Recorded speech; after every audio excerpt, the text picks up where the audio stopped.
I absolutely love that design. So cool. Yeah. Okay. Hello, everybody. It is 1 o'clock. And it is our weekly HubLive. My name is Elise Hatton. I'm the Smarter Business Manager, and I have a phenomenal guest today. In keeping with the theme that we started last week with Matthew Doyle and how to change challenges into opportunity, I have the most amazing guest today, Kat from FUUK Cancer. Hello, how are you? Hey, how are you? It's good. Amazing. So great to have you here. Now, Kat, where were you based before? Brisbane, right? Yeah, so I'm based in Redcliffe at the moment, but we've hit the move button and we're moving to regional Queensland. We're actually moving to Yeppoon. So we're super into pumped. our region. Yeah. That is so amazing. We're so happy to have you in our region. Now, we first met when you participated in the Turbo Traction Lab, which was our accelerator, federal government sponsored, and through Bevan's Laddery, our accelerator that we ran. And tell us a little bit about the idea that you came into the lab with. Yeah, look, when I was diagnosed with breast cancer in 2018, I found a number of gaps in the market that I felt like I couldn't live with those gaps. So I decided that I wanted to produce those things myself, because I figured that if I, as a young woman, found mastectomy and pocketed bras difficult to find, that other young women would find the same thing. So I decided to embark on this journey of manufacturing pocketed fashion in Australia and delivering it worldwide. And we participated in the Turbo Traction Lab, and it was a phenomenal program, to be honest. It was really, really good and really helped me to accelerate my ideas and to actually, allow my ideas to develop into a fully fledged product. So by the end of the 18 weeks, I had 2 fully fledged products, of which had already successfully been launched overseas as well. So yeah, it's been great. That's phenomenal. You did an amazing job. Now, you mentioned that you were diagnosed with cancer in 2018. Tell us a little bit about that story. How did you, because you were really young. You still are really young. Tell us a little bit about what happened. Yeah, so I'd actually found a lump in 2015. So, and I'd gone to the doctor, I'd had an ultrasound, they told me that it was just a cyst. And over a period of time, that lump had grown. And I'd gone back to the doctors in 2018 and said, look, I think there's something wrong with this lump. I wasn't thinking cancer, of course. And I had another ultrasound, and at 37, they said, no, there's nothing wrong. It's perfectly fine. And then a couple of months later, I thought to myself, there's definitely, something wrong here. And so I went back to a different GP, and I was sent to the Wesley Hospital, which specialises in boobs. And essentially by the end of the day, I had breast cancer, and it had spread to my lymph nodes. So I guess from that story, which was obviously extremely devastating, because I thought I had been reassured by my medical team that I didn't have anything sinister, that it was a cyst perhaps, but no, it wasn't. And I'm really glad, I'm very thankful that someone was shining down on me to get me back to the doctor, to follow my gut instinct and say, look, I'm not convinced of the outcome, and I found the cancer before it had spread to other parts of my body, which would mean that that's the ABC, Elise. Okay, the ABC is calling. Answer the ABC. You have a radio interview. I'll just introduce while you answer. Kat is actually going to do a radio interview live. Hello. So Miss Kat is going to come through a little early, if that's okay, because she'd like to spend a bit more time That's with you. perfect. That's perfect. So I'm going to try you on the Skype now, and then you'll only be sitting for a little bit during her call. Awesome. Thank you very much. Bye. Bye. So that's the ABC. So because it's the 1st of October, Elise, it's obviously, we're getting lots of opportunities because of breast cancer awareness. Like, why is Stacey lovely? Could John be a lovely one? He is lovely a word that hello in that context. Hello.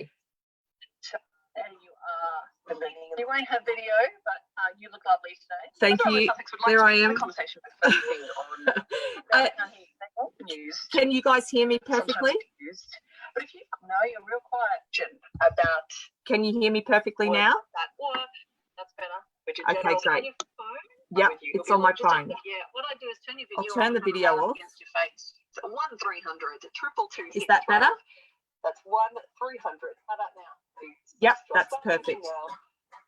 Get ready to call. Not very, very quiet. First of all, Sussex. Also, Matt Wordsworth will be in to walk you through the big news stories. Can you hear me now? Stories that affect your life here in Queensland, including. Speak again for me.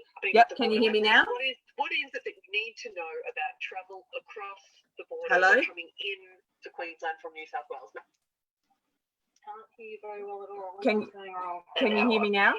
I've got the golden brow.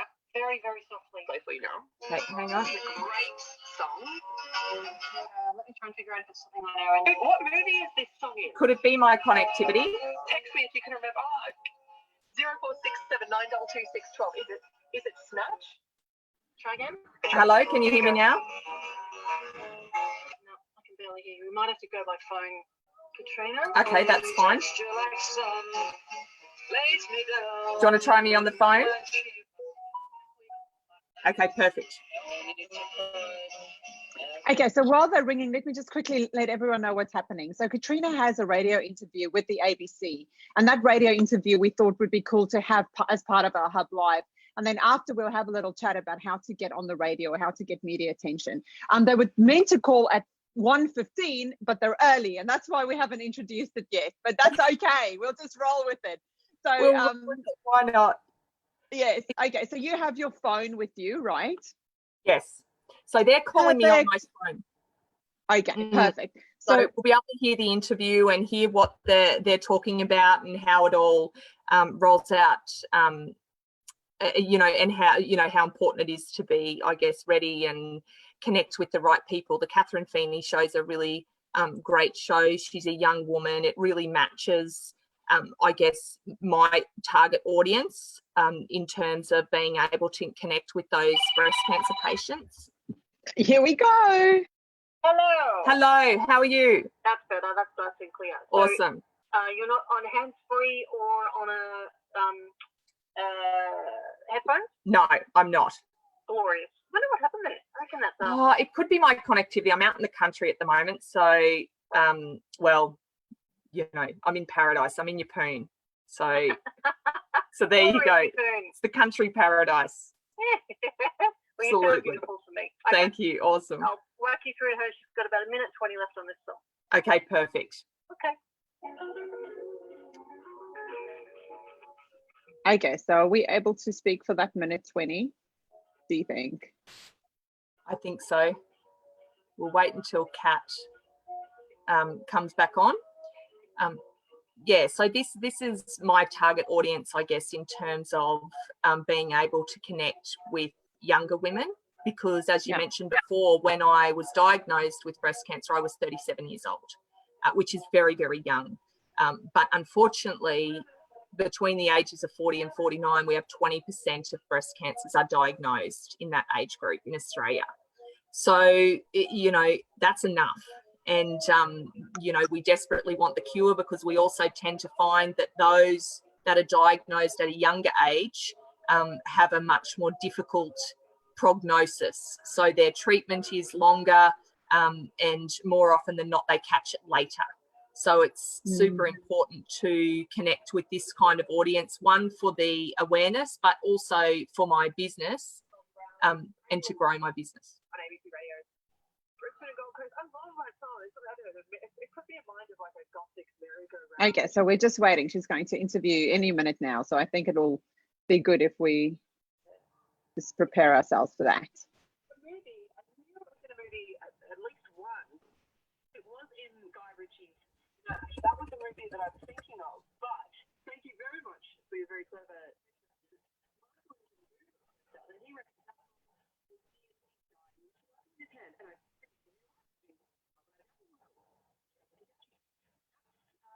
The book by Queensland. I'm John Birmingham, regular guest of the program. Boom Tish, over you. It's 1:10. In a moment, a practical guide to living with a breast cancer diagnosis in southeast Queensland. This is an important one. You don't want to miss it. Okay, we have another song. That's good. That's good. So basically, Kat, tell us about the exact insight that you got when you were diagnosed with cancer and you were living through that the treatment. What is the product that you came up with? So obviously with my diagnosis, I had found out that I was going to have to undergo a double mastectomy. Well, that was my choice. I was diagnosed, or my prognosis was a single mastectomy, and I decided that for symmetry purposes and just for my own mental well-being, that I would remove both of my breasts and not go to reconstruction immediately. And so, got breast cancer, and now you have decisions to make and a battle in your hands. And while you're reeling and you're trying to take it all in, probably pretty terrified and feeling a little lost, wishing that you had a map. How'd you cope? Do you reckon? Maybe you know because you've been there, and if you have, my hat's off to you. Who do you turn to for love and support? If it's hard to answer that question, I want you to meet Brisbane woman Katrina Houghton, who found herself facing this situation not so very long ago. She's trying to give you the roadmap that you might need. Katrina, thanks for joining us on the program. Can we just begin by going back to what happened in 2018? Yep. So thanks for having me on the show, Kat. It's an important day, 1st of October, and it's a day to remind women to make yourself a priority and get those checks done. So in 2018, when I was 37, I was diagnosed with HER2 positive breast cancer. It wasn't my first trip to the doctor. It was actually my third attempt at trying to discover what was wrong with my breast. And after going to the Wesley and having a variety of different tests, I was diagnosed with that cancer and it spread to my lymph nodes. So it was a big day. It was obviously very emotional. And I know that, you know, every year there's 20,000 women in Australia that will receive that same information and that same diagnosis. And it's important that, one, we keep fighting for a cure, but we also support them on that treatment journey. The support is huge. Where did you turn to for support? What sort of information was provided to you along with the diagnosis that way to go for support when you were first told that? Yeah, so when you're first diagnosed, you receive lots of high-level information. And as an economist, that's my day job, it was very difficult to really take it all in and be able to decipher what was going to be best for me. And particularly being a younger person with breast cancer, I have young children. I have a lot of, I guess, complications or challenges that perhaps an older person may not have to deal with. So the information that I was looking for, some of it wasn't there. And I decided to create a booklet or a guide to be able to support women through that breast cancer journey, particularly when you're going through heavy loads of treatment like chemotherapy, you know, a mastectomy, radiation. You know, you have long-term patients who are on long-term medication like tamoxifen, which can, you know, put you into menopause, early menopause. So there, you know, there's a whole range of different things that are going to happen to your body, your state of mind, that you need to ensure you really take care of and really have a good understanding right from the start of, you know, what you need to do. So tell me more about this booklet, this roadmap, if you like. You realised that there were gaps in knowledge, or at least the knowledge was there, but it wasn't found easily, readily in one place. So what sort of information is in this book?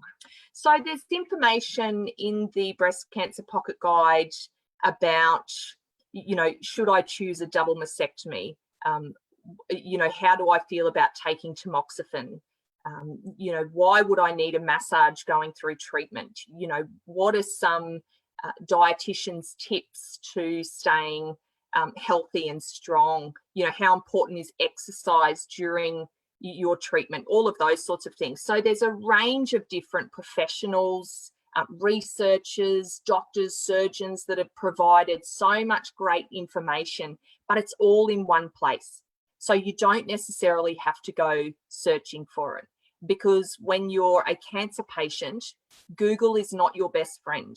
Google is not your friend. It can create a whole raft of emotional disconnect with what is reality. It throws at you statistics that perhaps are no longer relevant because they're older. The facts are breast cancer has come a long way. And as a patient, there should be an element of confidence as we go through our treatments about survival and about how people feel about our bodies and how people accept us into the community. It's, 1 in 7 women will be affected by this disease. So, there's a lot of women that are going to be going through or have gone through exactly what I have had to face. Katrina Houghton with you, breast cancer survivor, creator of Know Your Knockers, the breast cancer pocket guide. You're on ABC Radio Brisbane and Gold Coast on CAT. Katrina, as you said, lots of relevant health information in this guide. Given that it has that virtual online aspect, it can be updated. But tell me about the need for localized information as well.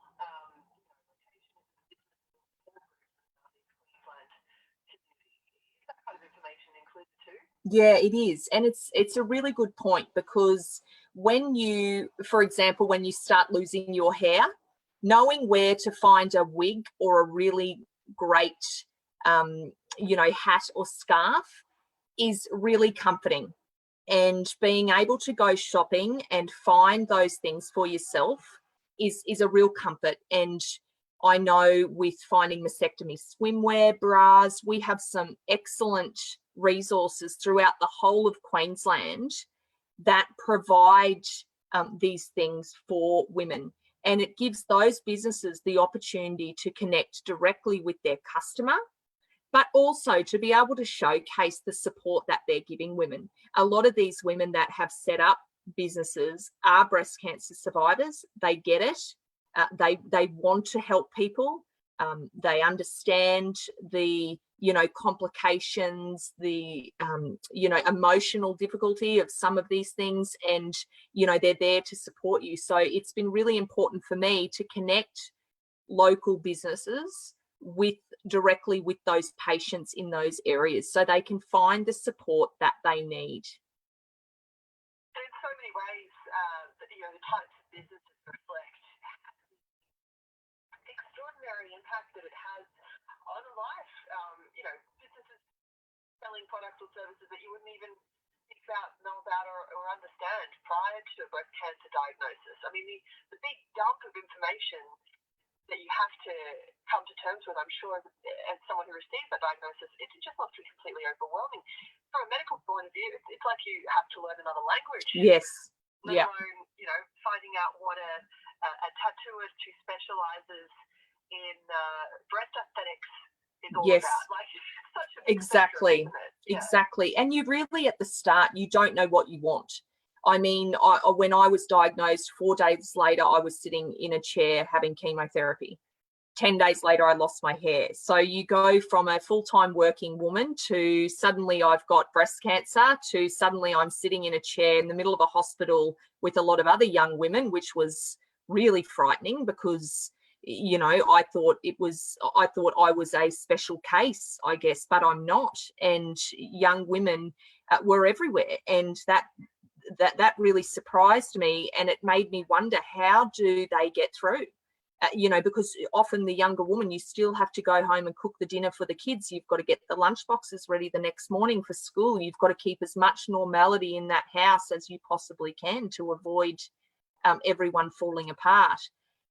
So those little resources and those little, I guess, directional inputs about where you can go are just so important, you know, and finding products and services that you're really comfortable with. I mean, that was another thing, finding a mastectomy bra as a young person that I really liked, that I loved, that I could wear every day, that I was comfortable with, was difficult. So I made my own, you know. So it's being able to, I guess, take all of the information in as best you can, and you know, move forward in this new state, you know, with confidence. Confidence, yeah, so important. Katrina, as you said, you know, you've been there, you've had the chemotherapy, you've put together this guide, knowyourknockers.com, the website. And thank you to the nurse you called through to remind us that men can get breast cancer Yes. as well. Thank you for that. That's a very important point to make. Yes. Breast Cancer Awareness Month, and new data today released by the Breast Cancer Foundation of Australia suggests that breast cancer will overtake prostate cancer as the most commonly diagnosed cancer in Australia this year. So this is a very important subject to be across. Absolutely. Katrina, what do you think is the key message for people who are supporting loved ones in their journey? What are the carers, the husbands, the partners, the daughters, the brothers, what do they need to know? Patience. It's a journey, and it's a long one. It doesn't just end when the treatment ends. There are a lot of emotional attributes to cancer, not just the physical, and I think patience is just really critical.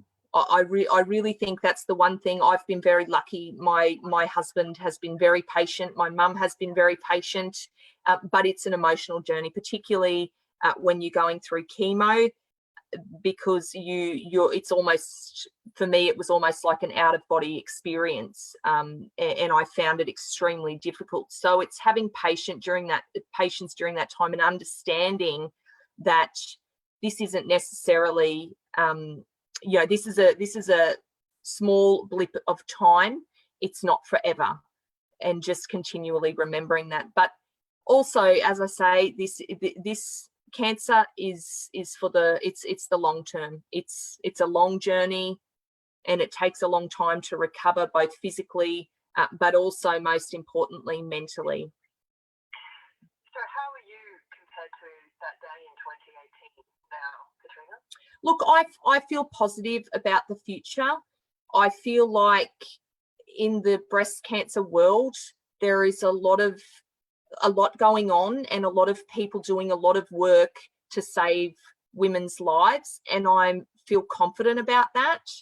I also spend a lot of time with other patients, and I feel like they've got a great understanding of each other, and there's a great network out there for breast cancer patients, whether it's through your local community networks or whether it's through Facebook. And I also feel that the general public now has a greater understanding of breast cancer, the choices that you have to make, and you know, the impact it has on families. So I feel like there is a lot of support out there for me, which makes me feel confident. It's a tiring disease, I'm not going to lie. Chemotherapy has really, you know, really created a lot of fatigue for me, and I sometimes feel glad that other women tell me the same thing. But it certainly has, you know, created some challenges. But I'm still here. I'm still alive. I'm doing what I've got to do, and I'm enjoying my family. Yeah, and continuing to push for a cure. Katrina, thank you so much for sharing your story with us this afternoon, and for the guide and support work. No problem. Thanks, Kat. Katrina Houghton, breast cancer survivor, creator of Know Your Knockers, breast cancer pocket guide. You can find it online, just search terms in your search engine of choice. 45 minutes past 1. Okay, are we good to go? Restless heart. I think we're good to go. Awesome. Okay, so let's just bring everyone up to date. First, I want to welcome a few people. Beverly, Daniel, Karen, Aaron, Miranda, Mark, thank you so much for joining us today. I'm interviewing the absolutely amazing Kat, a cancer survivor, but not only a cancer survivor, someone who took her experience with having breast cancer and turned it into an opportunity and started a business on the back end of it. We just saw her doing a live interview with ABC Radio, and Daniel asked a question actually about that. He said, did you reach out to the ABC or did they reach out to you? So I reached out specifically to Kat Feeney earlier in the year and did a live interview with them about 3 months ago. And I mentioned to her that I would like to, if she had time, could we do an interview in October for the launch of Breast Cancer Month? And so she emailed me back after that and said, yeah, I'd love to have you back on 1st of October. Let's really get the message rolling. So she's been really good. As I said to Elise before, that she's in my target market. She's young, you know, if you look her up online, she's gorgeous. You know, she's a really great advocate and someone who can really help us with that message about, you know, getting out, checking your boobs, you know, that this is not an older person's disease, this is a young person's disease as well, and we all need to be really mindful of that. Okay, awesome. Now let's talk a little bit about your business specifically. Can you show us some pictures of your product? And then we'll talk also about, yay. Yeah. Nice. Yeah, so live show and tell. Yeah, that's right, exactly. Yeah, I'm not at the pub, am I, Elise? It's not. It's nice. It's super entertaining, no doubt. Yeah, exactly. So if you go onto my Facebook page, there's lots of really good pics actually at the moment because we've just launched our 2 new colours. So we've got the navy and the mint green has just come out. So it's been really funny. So when I started at the Smart Hub and we went through that 18-week program, I basically was doing pre-orders on the back of Daniel's advice, which was really difficult for me because, you know, I like to have stuff. But we managed to sell, I think, about 100 pre-orders. So about half of what we were getting manufactured, because we just started with a small pot to see how we go, was gone before we got it. Then literally we sold out of the other 100 bras within sort of another 6 to 8 weeks. So now we're on our next drop of navy and mint green because the black and the white, you know, we're having trouble with the supply chain at the moment because of COVID. But we're on to our next tranche, and yeah, so it's super exciting because we're getting a lot of repeat buyers now, which is great. So we're just trying to build up the FUK Cancer VIPs. So we started a VIP group, and that group has grown, I think, to about 650 people. And they're all breast cancer survivors, you know, people whose loved ones have been touched by breast cancer, that sort of thing. So that group helps to stimulate, you know, sales for me. Yeah. Wonderful. So how many, okay, so let's just go back. I remember right in the beginning of the program, you didn't even have a prototype. No. So there was a big step to get that prototype developed. And you really did need to back yourself. And word I heard over and over again in your radio interview is confidence. And I think that is something that you do extremely well. You have the confidence to back yourself and to keep pushing and moving forward. Tell us a little bit about that. Yeah, totally. So that was a massive problem for me because we didn't have a prototype, and I just was really confused about the fashion industry as well. I've never worked in the fashion industry, so the processes that you have to go to, I had to really learn that quite quickly. Because you're an economist, it's right at the other end. Yeah, so I'm like, but the numbers don't add up, right? So I start on this journey, and you know, the weeks are going by and we're trying to get these prototypes done, and we went through it ended up about 6 prototypes that we went through for both bras. And then at the end, we had these 100 or so pre-orders done. So we already had confidence that the market was going to respond. to the development.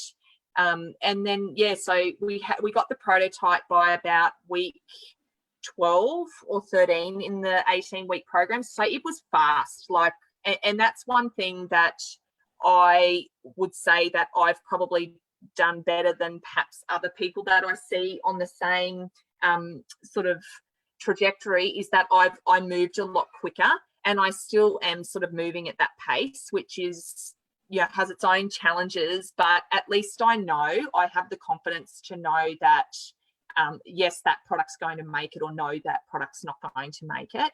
I can, you know, tick those boxes off quickly. But I've also found a designer who moves quite quickly as well. So we're sort of she's sort of keeping pace with me, but we're sort of doing it together, which is perfect. That's awesome. So did you just use Facebook? What mechanism did you use? Did you build a website? How did you get those pre-orders?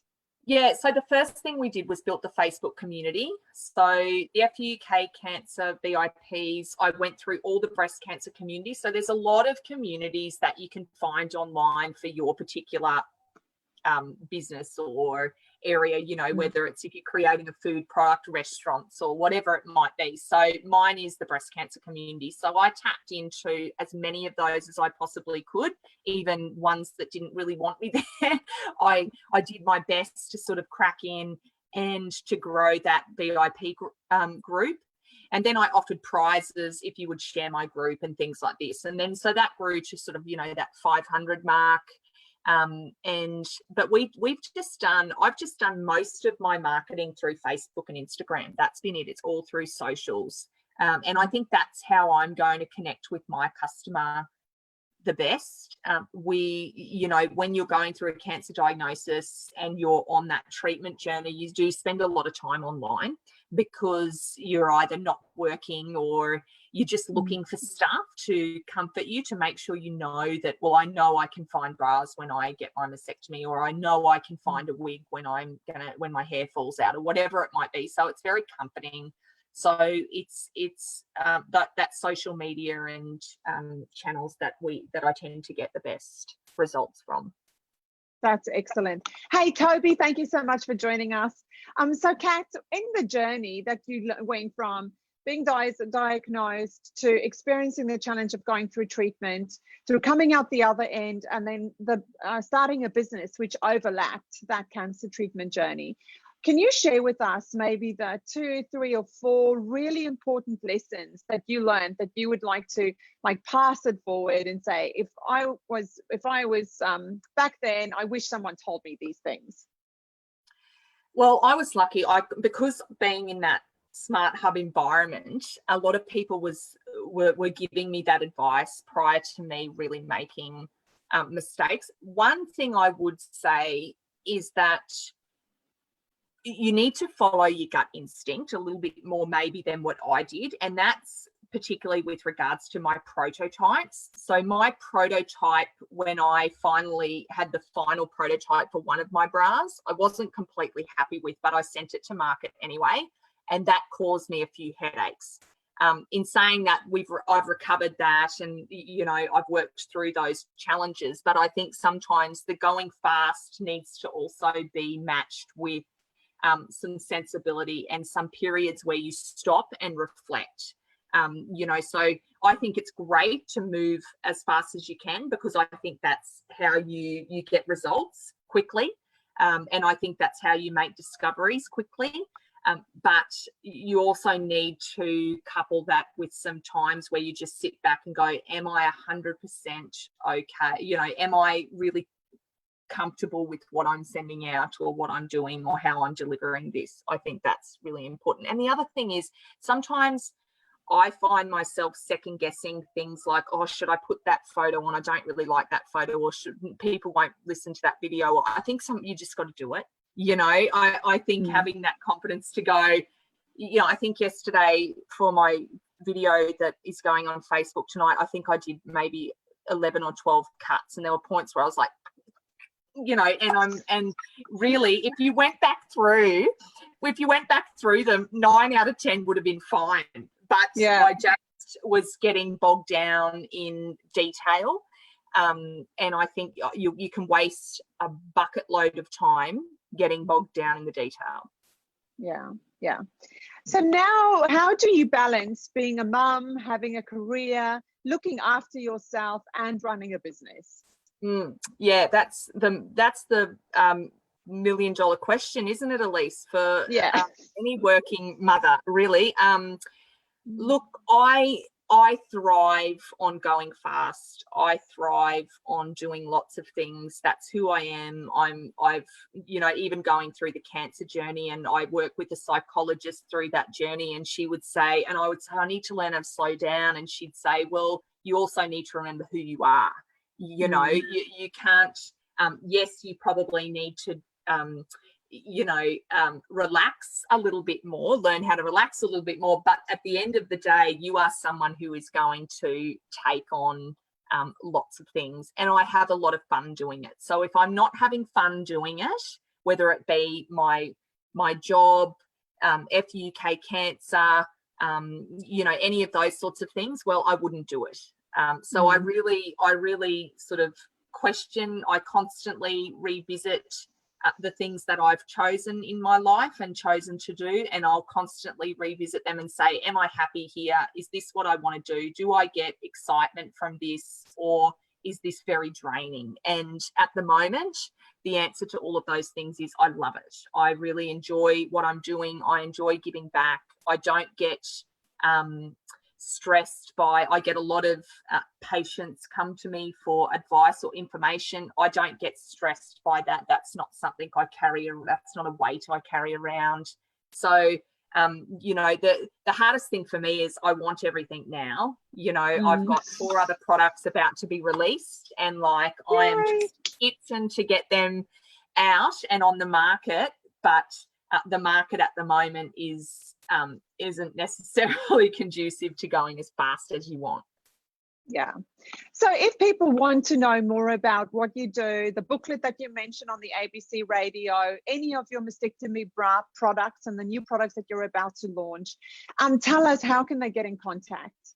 Yeah, so the best way would be through the Facebook group. So you can message me direct on that, and I'm really quick to reply, and I like to work quite closely at this point with my customers. So the Facebook group, FUK Cancer, it's great. It's pretty interactive. There's lots of information. If there's anyone listening or anyone who ends up listening to this that is a breast cancer patient, it's a nice place to go where there's lots of girls that, are going through a similar experience. And also through the website. So I finally changed to Shopify. So I was with Wix, and, I'd spoken to Chris and Daniel, and it was sort of all about Shopify, and I've changed to Shopify, and it works really, really well. I'm really happy with the website, and you can connect with me through there as well. But that one's www.fukcancer.com. And it's got all of the information there, all of the information on the guide, which is something I developed earlier that's directed primarily for patients. And they're going to be delivered all through regional Queensland as a hard copy, and all through Southeast Queensland as well in the next month. So, yeah.